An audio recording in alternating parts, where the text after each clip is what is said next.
Tadi penyampaian dari Ustadz kita.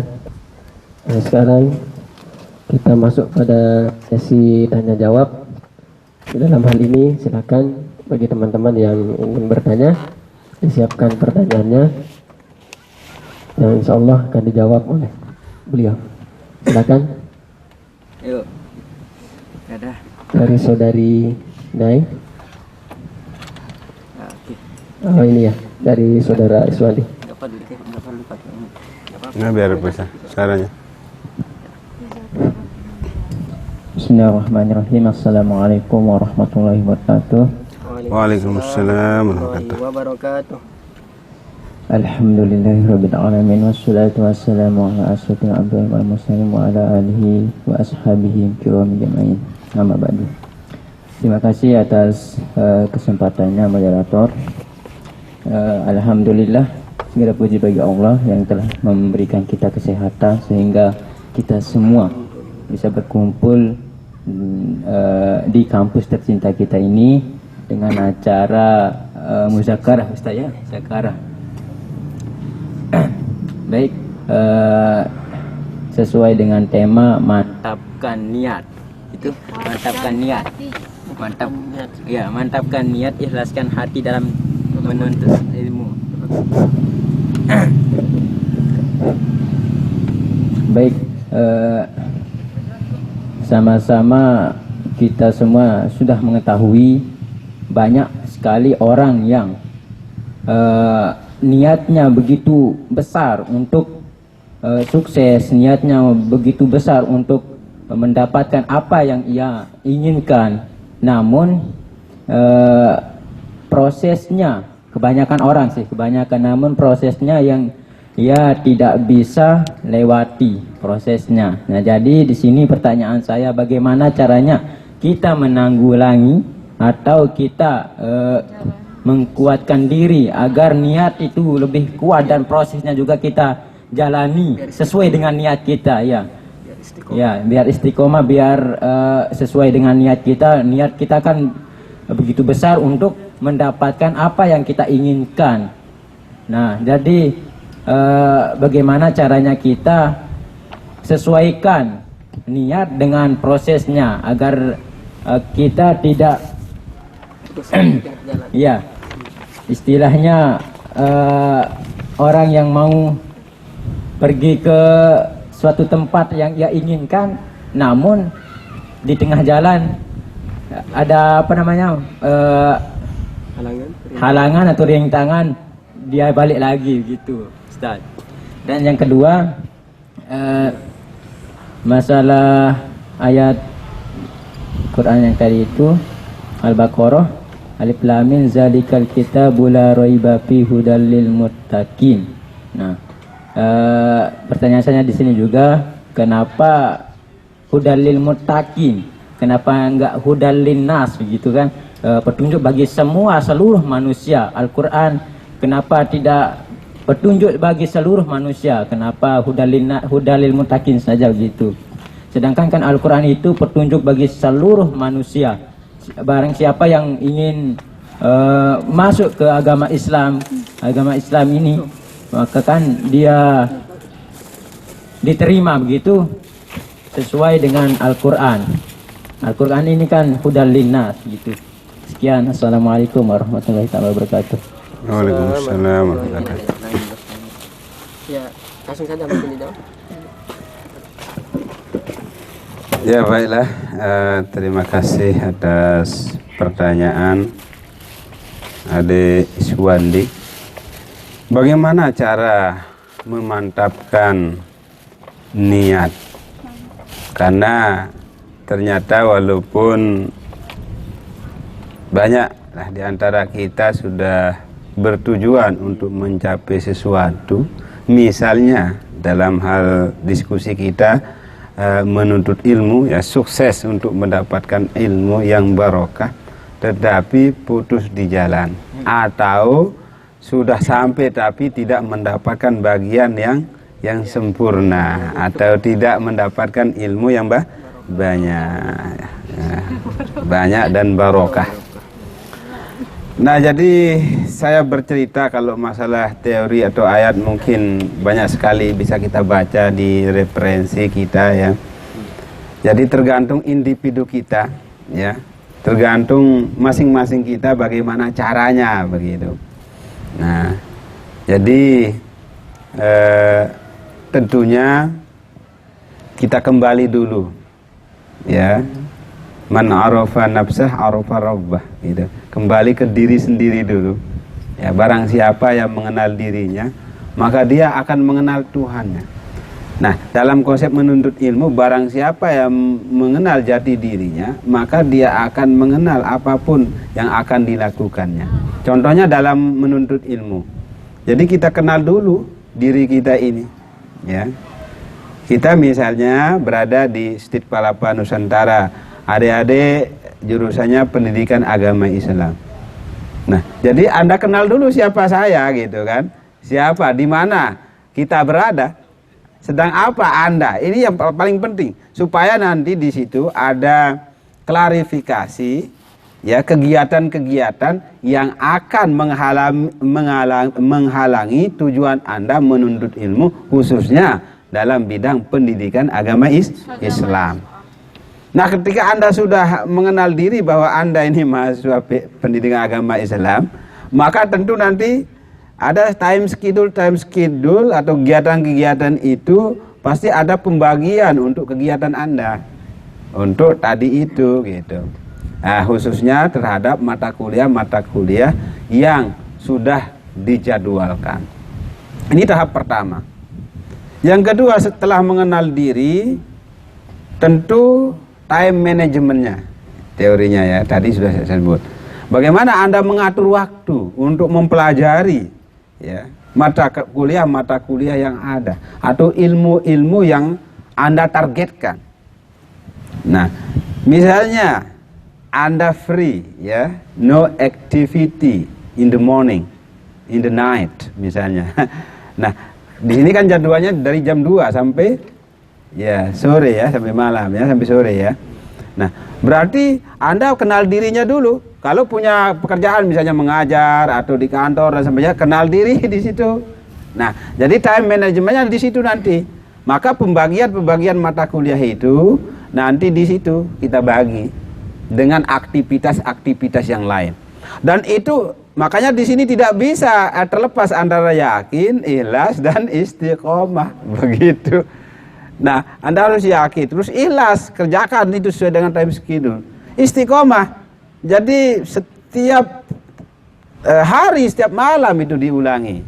Mata kuliah yang besok, kemudian diulangi lagi. Pelajaran yang besok dibaca dulu sebelum dipelajari di kampus. Setelah dipelajari nanti diulangi itu, kemudian begitu juga untuk besok dipelajari sedikit. Itu caranya ya. Jadi pelajaran yang sudah dipelajari itu dipelajari ya, dibahas kembali, dikaji, kemudian untuk besok mempersiapkan diri pada pelajaran yang akan besok, sekedar tapi sekilas-sekilas, sehingga nanti waktu dosen ya atau ustadz, nah dimanapun kalau misalnya ngaji kitab lah gitu ya. Nah, ketika menjelaskan itu akan memudahkan, ketika menjelaskan langsung masuk dia. Nah, gitu.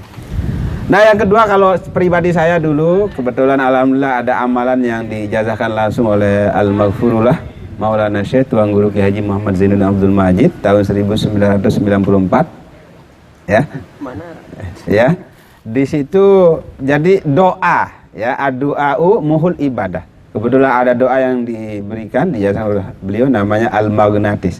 Itu doa penarik gitu ya. Magnet gitu ya. Nah, doa ini saya amalkan gitu ya sebelum belajar begitu ya. Ya nanti terserah, tergantung masing-masing, nanti kan banyak yang doa-doa ya yang perlu diamalkan. Nah, maka konsep tadi itu akan mantap ketika menjalani proses-proses yang tadi. Dan ketika suatu aktivitas ya, proses yang itu biasa kita lakukan akan menjadi kebiasaan. Kebiasaan akan menjadi personalitas atau kepribadian. Kepribadian itulah yang menjadi ciri khas atau budaya, bahasa, tingkah laku kita menjadi karakter itu. Ya. Nah, jadi kalau sudah menjadi kepribadian, sudah menjadi sifat, karakter, terbentuklah orang yang sukses tadi itu. Ya, amin ya. Jadi tidak sederhana deh. Ya contohnya lah saja, saya ini kan berawal dari yang 5 buku ini kan berawal dari mengenal diri dulu. Ya selama dari 2009 ya sampai 2016 tidak punya karya. Saya evaluasi diri, saya kan ya status saja ya dosen gitu, tapi ilmu masih kurang. Nah saya sadar tidak ada tulisan ya, lalu saya tulis ini ya gitu ya, buku yang 5 ini. Nah saya kawal itu time schedule-nya, saya berikan perhatian penuh. Ada kampus ketika ada tugas gitu, kemudian lebih banyak diam di rumah gitu, nulis, mencari data, fakta, silaturahmi, akhirnya saya nulis, akhirnya menghasilkan hasil ini ya, buku. Nah inilah cara memantapkannya. Nah ada bahasa Bapak Maulana saya juga yang perlu kita pelajari lah, mengambil suri tauladan dari beliau ya. Barang siapa di antara tulab talibat yang mampu belajar 6 jam dan wirid 1 jam, maka akan menjadi orang yang luar biasa. Nah, maka belajar harus dibarengi dengan wirid. Nah itu artinya deh. Ya, jangan asal-asal belajar, susah masuknya. Nah wirid ini sebagai pelicin, gitu ya. Wirid adalah sebagai pelicin, ya bahasa Indonesia. Nah yang kedua, jadi kenapa hudan lil muttaqin? Kenapa ndak hudan lin nas? Padahal Al-Quran ini ya petunjuk juga bagi manusia ya seluruh. Nah logika sajalah kita pakai menjawab ini ya. Kalau ndak beriman, kalahin kitabnya kan. Punya kitab Injil, Zabur, Taurat ya belum tentu bisa mengambil faedah, manfaat daripada Al-Quran, begitu ya. Nah maka disebutlah di situ ya hudal lil muttaqin. Ya, nah, iya orang yang beriman dan bertakwa di situ. Ya, tapi dalam konsep Al-Quran itu sendiri merupakan petunjuk bagi semua, gitu ya, semua, bahkan petunjuk bagi semesta alam, gitu kan? Karena jin juga kan beriman, begitu ya. Iya. Jadi kalau nas itu sungguh juga ya.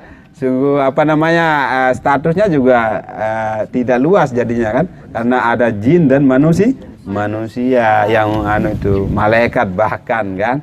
Nah itu jadi kenapa lil muttaqin, karena memang there is no benefit ya, there is no use ya for who ya didn't believe to the holy book Al-Quran. Tidak ada gunanya bagi yang tidak percaya. Begitu juga bagi yang percaya, yang Islam, Muslim misalnya, tapi tidak percaya terhadap Al-Quran, maka tidak berguna. Kenapa muttaqin bukan muslimin di situ? Ini kan? Kenapa muttaqin? Karena muttaqin kan yang bertakwa kan? Iya. Karena proses takwa itu dilalui melalui proses beriman tadi itu. Contoh sajalah masalah kemungkaran yang terjadi saat ini. Di mana-mana, contoh kasus lah secara umum ya, universal, secara internasional, bagaimana ya Al-Quran memerintahkan kita untuk selalu bersatu, wa'tasimu bihablillahi jami'a wa la tafarraqu. Ya, tapi kenapa terjadi peperangan di Arab Saudi ya, di Palestina, kemudian di Irak, kemudian Irak, Kuwait kan itu Muslim, kemudian Turki kan dan sebagainya. Begitu juga di tempat kita ini masih belum bersatu secara totalitas. Padahal tadi itu sudah jelas, wa'tasimu bihablillahi jami'a wa la tafarraqu. Ya, haruslah berpegang teguh kepada Al-Quran itu. Kan inilah intisari dari Al-Quran, tali ajaran agama itu Al-Quran kan, Al-Hadis dan sebagainya. Wala tafarraqu, jangan berpecah belah. Tapi kenapa masih saja berpecah belah? Berarti kalau tidak mau bersatu, berarti tadi itu tidak takut kepada Allah. Ya Islam, beriman, tapi tidak takut. Maka bagaimana bisa menjadi takwa? Maka dijelaskanlah orang yang bertakwa tadi itu termasuk alladzina yu'minu tadi. ya, alladzina yu'minu bil ghaibi, orang yang mendirikan sholat, orang yang menafkahkan hartanya, orang yang yakin terhadap nabi-nabi dan sebagainya. Mereka lah orang yang bertakwa, sekaligus mereka lah orang yang sukses. Nah ini jabarannya. Nah contoh dalam ilmu pengetahuan, kalau kita tidak yakini terhadap jurusan Anda, jurusan pendidikan agama Islam, ya misalnya masih lemah, sekarang dikuatkan, diyakinkan dirinya supaya rajin belajar. Ya, tugas dan tanggung jawab kita luar biasa. Alhamdulillah sudah mengambil jurusan ya pendidikan agama Islam. Ini sangat luar biasa. Nah begitu juga dengan jurusan-jurusan yang lain di Setit Palapa, misalnya PGMI gitu ya, PIAUD, ya MPI bagus. Maka keputusan itu harus dijalankan. Apalagi Anda yang pendidikan agama Islam, sangat luar biasa, bersyukur.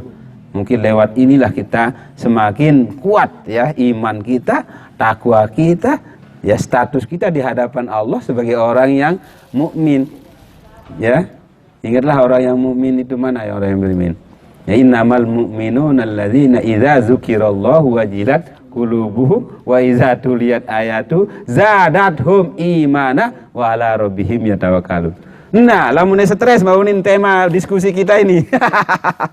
Stres, mendapat hinaan, penolakan, kegagalan, kesalahan dan sebagainya, lalu malas dan sebagainya, maka tidak termasuk tadi itu. Tidak yakin kepada Al-Quran. Nah, ini ada bacaan Al-Quran dan sebagainya, kemudian tidak bergetar hatinya. Ada orang yang menyebut Allah, Rasulullah, tidak bergetar. Nah, maka ciri orang yang beriman itu adalah ketika kita senang diskusi seperti ini, ya. Alhamdulillah, kita syukuri. Ya, terima kasih. Silakan bagi teman-teman yang lain juga yang ingin bertanya. Silakan dari yang ikhwat, akhwat dulu. Saudari Sri, silakan.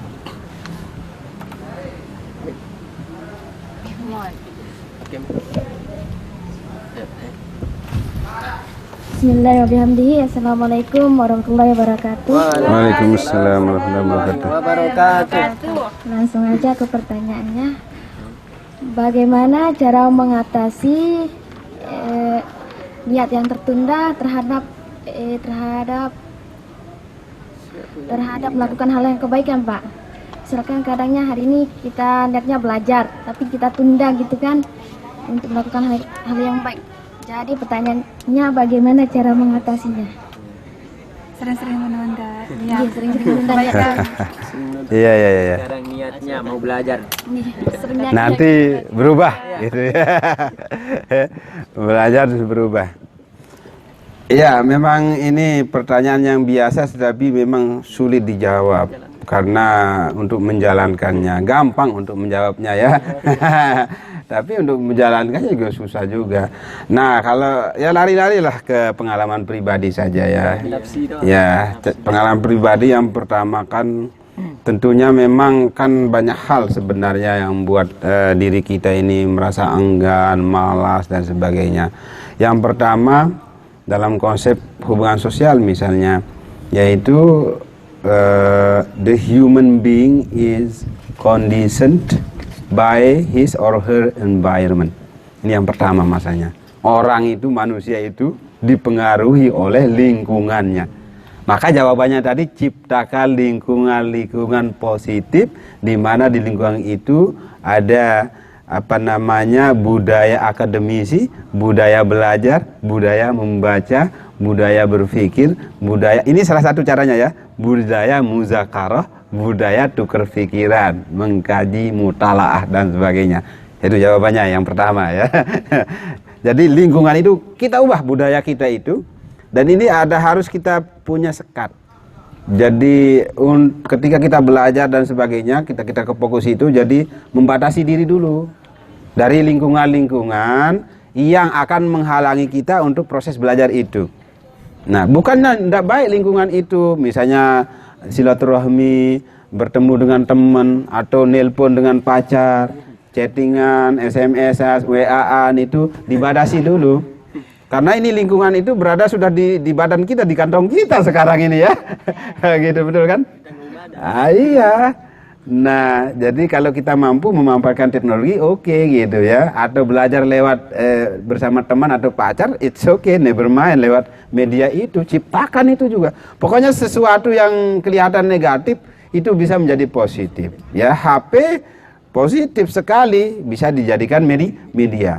Jadi yang pertama itu ciptakan lingkungan yang kondisif, versi misalnya belajar ya based on the teaching and learning process environment, gitu. Ciptakan tadi lingkungan itu berdasarkan ya lingkungan belajar dan mengajar, lingkungan muzakarah dan mutalah, lingkungan berbicara tentang kekuasaan Allah, berbicara tentang perjuangan, berbicara tentang ilmu pengetahuan. Ini tahadus binikmah 3 tahun terakhir lebih lah. Saya alhamdulillah silaturahmi untuk penelitian buku ini. Jadi saya membatasi diri gitu. Ya berbicara tentang ini, ilmu pengetahuan, tentang perjuangan, tentang fakta dan data, tentang sejarah, banyak yang kita jumpai. Nah ini salah satu caranya lah begitu. Nah kemudian tentunya kalau dalam versi yang lain ya, kajian yang lain, terkadang kita itu malas itu karena tadi itu kita sering lupa kepada tugas dan tanggung jawab kita, terutama kepada Allah Subhanahu wa Ta'ala. Jarang baca Al-Quran, sholatnya kemana-mana gitu ya. Iya, Allahu Akbar ya, si putus si berayeng kon. Bahaya itu. Nah, gimana ini? Nah, maka kan inna sholata tanha anil fahsya'i wal munkar. Nangis sholat. Nah, iya, nangis sholat, tapi itu sedang diputuskan. Nah, begitu. Nah, kemudian wirid tadi itu juga. Jadi ketika kita mengingat Allah, semakin kita tersadar terhadap tugas dan tanggung jawab kita. Ini yang pertama dulu, lari ke tugas secara umum ya. Nah, misalnya kita mengenal diri tadi sebagai mahasiswa, sebagai orang yang mau memahami ilmu, tentu kita sadar terhadap tadi itu, lingkungan yang tadi itu. Nah, ada juga yang membuat kita malas itu, ya banyak makan atau banyak makan yang subhat gitu ya. Karena ini bahaya kalau Bapak saya itu sangat menghindari, kata beliau, saya tidak sekali-kali akan makan barang-barang subhat, makanan subhat, kecuali kalau saya tidak tahu. Sekarang ini sulit kita menghindar dari subhat. Nah, tapi minimal lah jangan sampai mencuri, jangan sampai macam-macam lah, jangan sampai berlebihan, nah begitu ya. Nah, kan ada cara kalau ada rezeki ya mensucikan harta ya 1.000, 2.000 kita taruh lah di situ ya. Nah, ini juga kan seperti saya, ini buku ini juga butuh ini dana yang besar, perjuangan ya gitu. Nah, ini jawabannya. Nah, kemudian tadi itu fokus ya. Fokus. Kalau teori sastra itu jadi tahapannya banyak ya, concentration gitu ya. Konsentrasi dulu. Nah, baru fokus, kemudian dramatic rule. Jadi ciptakan aturan-aturan dramatis. Kalau dalam belajar berarti teaching rule gitu ya. Jadi peran-peran pembelajaran pada diri kita itu kita ciptakan gitu ya. Nah, jadi baru di situ langkah-langkah yang lain. Nah, kalau kita selalu ingat, insya Allah ya, tetap pada niat kita itu. Ya, demikian.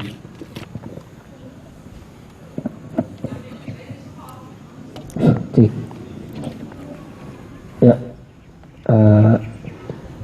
mungkin nambah satu lagi pertanyaan terakhir dari teman-teman, mungkin nanti jangan sampai sudah sampai di rumah, oh nesen dek Tuhan.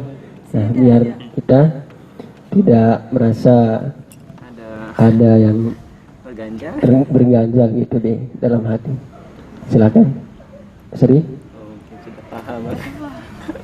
Sudah ya. Sudah nggak ada. Saya sudah. Bismillahirrahmanirrahim. Jadi sudah panjang sekali diskusi materi yang kita sudah dapatkan dari tadi. Jadi yang ingin saya tanyakan sedikit untuk kedepannya, insya Allah bagaimana agar kita selalu istiqomah dalam menjalankan apa yang kita cita-citakan. Dan saya berharap di sini juga teman-teman mendukung ya. Jadi yang ingin saya tanyakan pada Bapak, tidak bertanya tapi tidak bertanya ya, tapi hanya ingin sedikit motivasi atau yang ada di dalam diri pribadi Sida, mengingat dari awal mulanya Sida dari nol sampai sekarang. Itu saja dari saya. Sekian. Pada Bapak silakan. Ya baiklah ya secara singkat saya jelaskan kaitannya juga dengan menuntut ilmu. Jadi ya berbicara ya kisah sajalah. Jadi kisah pribadi yang mudah-mudahan baik buruknya itu menjadi pelajaran, yang baiknya diambil, buruknya dihilangkan, dibuang gitu. Ya ceritakan inilah proses belajar ya. Dulu ketika ya saya ya alumni SDN Setungkep gitu ya, SD gitu. Dulu ya karena kita jadi pengarat sapi, pengarat bebek saat itu jarang belajar lah. Ya tapi insya Allah lah berprestasi, cuman ndak 1, 2 gitu ya, 3, 4 gitulah gitu ya. Nah akhirnya setelah ke Pancor ya tahun 1945 itu tahun ajarannya itu ya. Jadi alhamdulillah ya langsung menghadap ke Bapak Maulana Syekh Tuan Guru Kiai Haji Muhammad Zainuddin Abdul Majid. Tadi itu cerita yang tadi ya, langsung diketuk kepala sambil dijazakan doa, dan itu saya amalkan. Kemudian di samping motivasi dari kakak juga di situ untuk belajar ya. Jadi teknik-teknik saya belajar dulu enggak serius sih, tapi waktunya itu on time gitu ya. On time itu ya all out gitu. Jadi tempat saya belajar saja ya bangun jam 2 itu, jam 2 malam gitu, jam 2 malam. Ini yang privat kan banyak gitu ya. Kalau sekolah sudah jelas ini pelajarannya kan. Nah privat tempat saya ngaji ada 4, bahkan enggak pulang gitu, sanawiyah itu. Karena waktu itu tahdus binimah, karena alhamdulillah lah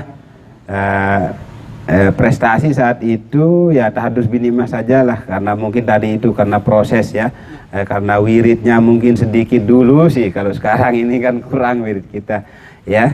Jadi dulu kalau wirid 1 jam lah, seperti bahasa Bapak saya itu saya berusaha amalkan. Kemudian belajarnya mungkin lebih 6 jam ya. Belajar pokoknya kalau enggak tidur belajar sudah ya, enggak ngantuk, yang penting buku sudah gitu. Jadi lumayan busy, sibuk gitu ya. Jadi pergi ngaji, nanti mutalaah, pelajari sekolah dengan metode yang tadi itu. Saya mengulangi pelajaran semua sudah ya. Alhamdulillah yang di rumah ndak pernah juara gitu. Kalau di situ langsung juara 1 gitu. Nah kemudian semester 2 karena ada balik ke Cenggeh. Nah, ini baik buruknya makanya diambil, baiknya buruknya jangan diambil gitu ya. Sudah mengenal kadang ngaji nahu, di situ ada cewek ya, beautiful ya, the first love. Begitulah ceritanya. Nah jadi mulai terganggu perasaan ini. Jadi saya mulai sudah berbuat syair, puisi di situ saat itu ya. Sanawiyah nih. Syair, puisi, enggak pernah kesampaian sampai sekarang ini. Tapi itu terganggu kan. Ya wiridnya kan terganggu kayak tadi itu. Makanya contoh tadi itu Allahu Akbar kadang-kadang dia yang keluar kan begitu. Dalam belajar kadang-kadang dia gitu kan. Nah, begitu ceritanya. Nah, jadi juara 2 gitu. Terus nanti masih ini ada balik ke Cenggehnya ini. Juara 2 lagi, juara 2. Nah setelah itu saya sadar. Sadar itu ya. Sadar saat itu tidak mau terlalu terbebani lah dengan perasaan-perasaan cinta itu ya. Ya sudah lelah sampai sekarang, sudah meninggal orangnya, belum kesampaian gitu ceritanya. Jadi fokus lagi terhadap metode yang tadi itu, metode yang diajarkan oleh Bapak Maulana Syekh, wirid. Jadi sebelum belajar wirid gitu caranya ya. Ya sebelum belajar, walaupun nanti kan belajar kan, ya istirahat sedikit ya. Nah, wirid, belajar, istirahat. Sebelumnya wirid atau kan tadi sudah wirid dulu satu hari itu satu saja poolnya untuk memberikan spirit judul batin kita ini ya. Jadi bisa berpengaruh sampai satu hari. Bahkan nanti ketika terus menerus itu dilakukan, seterusnya berpengaruh. Gitu ya. Ketika lingkungan tidak berubah atau perasaan tidak berubah. Nah, alhamdulillah setelah itu ini metode belajar dan gangguannya ya. Setelah tidak lagi kepikiran cinta itu ya, the love is blind gitu ya, cinta itu buta gitu kan ceritanya, tidak mengenal orangnya. Jadi rumah bungus rumahnya kayak apa itu kita lihat kan. Jadi tidak lihat orangnya, bungus rumah aja itu kan seperti orangnya lah begitu. Alhamdulillah setelah itu fokus lagi ya. I come back and focus to study focus. Alhamdulillah sampai tamat lah begitu ya, dari kelas 2 semester akhir gitu ya, kelas 2 sampai tamat juara 1. Ini hanya prestasi dunia. Nah kemudian begitu juga di aliyah ya, kemudian madrasah aliyah keagamaan. Nah kemudian masuk juga di MAK di Mahat. Nah di situ ada ujian deh. Ya, ujian berat di situ. Cita-cita I want continue my study at Makkah ya. Ana uridu ana astamirra durusi ila Makkatal Mukarramah. Nah, mau melanjutkan ke Makkah, orang tua meninggal dunia. Nah, ini tadi ini. Ini dia, judul ini sudah terjadi di situ. Bagiannya ya, stres di situ. Ya, stres dalam konteks sudah tidak ada karena cita-cita ya. Almarhum orang tua alhamdulillah bercita-cita supaya sekolah ke Mekah, ke Timur Tengah lah. Nah, sebelum saya sampai ke situ, beliau krisis moneter dulu 99 ya. 99 2000 krisis mon, beliau meninggal dunia. Akhirnya saya stres dalam konteks sudah ndak rajin kayak tadi gitu, semangat putus dan sebagainya. Ya akhirnya ya kegagalan dalam ke Mekah itu betul. Ya kegagalan. Nah, tapi di situ saya di Mahat itu apa adanya ya. Di Mahat ngaji duduk bersila, kemudian semester 2, tingkat 2 mulai kuliah itu pun tanpa pemberitahuan karena udah ada orang tua lagi sekarang untuk biaya. Akhirnya sudah 1 semester baru orang tua tahu. Ibu alhamdulillah di sawah itu masih ingat saya dulu. Saya ngelapor ina payung ke kuliah. Aneh tati kan, aneh tati nanin darat rezeki insyaallah lema aradoh rezeki. Ya, sekarang tidak ada rezeki itu kata almarhum ibu saya. Ya, insya Allah besok ada saja rezeki. Di situ saya mantap kuliah walaupun saya ngutang terus. Ya, ngutang terus saat itu pakai tanda tangan rektor. Gitu kita ujiannya, begitulah kisah saya. Nah akhirnya sampai selesai Mahat 2004. Kemudian kuliahnya 2005. Lalu saat ambil ijazah selesai kan mau cari pekerjaan. Namanya sudah tidak ada orang tua kan. Nah untuk masa depan mau ambil ijazah belum tebus ijazah. Begitu ceritanya. Akhirnya saya minta fotokopi lah. Gitu. Saya minta fotokopi. Saya cari kerja. Sempat ngajar di aliyah juga 2 tahun. Kemudian mencari pekerjaan ke Sumbawa 1 tahun di situ ditipu. Udah lulus tes ketat ditipu. Nah itu perjalanannya. Akhirnya saya malu di situ. Teman-teman sudah ke Mekah, ke Mesir, kemudian sudah ke Jakarta, macam-macam lagi itu ya. Akhirnya saya pulang. Di sini tidak ada kerjaan lagi kan. Nah di situ saya berniat merantau. Ini sejarah lah. Tapi dalam hati tidak sih niat. Dalam ucapan di orang-orang tidak sekolah. Tapi di hati dan di ina almarhum ina itu saya berniat mau sekolah, minta doa. Aneh tadi ndek nganak, ndek nine, ndek nganak di perjalanan. Kalah coba menang coba berangkat. Nah gitu. Ini kisahnya ya. Kalah coba menang coba. Ya, kalah coba menang coba gitu. Berangkat gitu.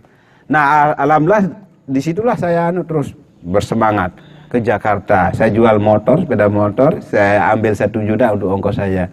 Kebetulan 4 juta saya tinggalkan itu, yang 3 juga sama Ina untuk belanja-belanja lah begitu kan. Nah, saya bawa 1 juta. Sampai di sana ongkos 500.000. Nah, kemudian untuk kos itu 300.000, untuk sisanya untuk makan dan minum. Selama itu di situ mulai perubahan, makanya agak kurang sehat nih karena makronis gitu, karena makan biasa kita makan kan teratur. Di sana makan siang langsung makan paginya, kemudian makan malamnya nanti jam 12 atau kadang-kadang. Dan sering juga perut sakit karena tidak ada untuk makan gitu, karena kan biaya kuliah tadi itu. Tapi saya daftar, alhamdulillah lulus. Kemudian ternyata sisa uang itu tidak dihabiskan, itu dikirimkan lagi untuk daftar ulang. Dan saya ngutang gitu kan, untuk daftar ulang 5 juta saat itu. Nah seterusnya tidak pernah bayar, padahal di Universitas Negeri Jakarta ya. Kuliahnya di negeri tapi tidak pernah bayar. Ditagih sih, tapi apa untuk kita bayar? Nah, saya minta izin ke Kaprodi, ke yang lain-lain untuk dapat dispensasi. Ceritanya ya mau penelitian nih, ujung cerita tidak dikasih, mau ujian juga tidak dikasih. Tapi saya rajin saja masuk, begitu ceritanya, menjalani proses belajar masuk aja. Nah akhirnya secara legalitas pembelajaran alhamdulillah sah gitu. Nah kemudian terus saja sampai penelitian. Nah akhirnya bisa ikut wisuda. Baru saya spekulasi ada tanah sedikit saya gade gitu, ceritanya 10 juta gitu. Nah kalau gade dulu kan habis itu kan. Nah alhamdulillah selesai itu ceritanya. Nah inilah spirit saya. Kemudian setelah itu jadi dosen di sini dan beberapa tempat. Nah seperti tadi itu karena proses muzakarah, diskusi, perenungan, kajian Quran hadis, kemudian terutama pengajian Bapak Maulana, saya lah guru-guru yang alhamdulillah lah banyak pengajian-pengajian yang saya dapatkan. Begitu juga dari ulama-ulama yang lain kita kutip-kutip di situ. Alhamdulillah sudah mulai untuk diskusi seperti ini. Makanya ketika diajak diskusi sama adik-adik saya sangat bahagia, padahal tadi darurat tadi dek ya. Motor Pak Haris tadi anunya, saya juga ndak bawa motor, saya digonceng tadi kan, dibonceng. Nah, inilah perubahan-perubahan ini kan perlu proses deh. Ya belajar dari perenungan semua. Artinya senang terhadap tadi itu, mengubah lingkungan yang terlalu banyak ngomong tentang dunia gitu. Ya, terlalu banyak ngomong tentang huru hara dan semuanya. Jadi lebih baik seperti ini, diskusi dan sebagainya. Ya demikian. Ya, tapi ini Faiza Azamta fatawakal Allah. Ikutinya ya. Ya mudah-mudahan ada manfaatnya. Wallahu muwaffiq wal hadi ila sabilir rasyad. Assalamualaikum warahmatullahi wabarakatuh.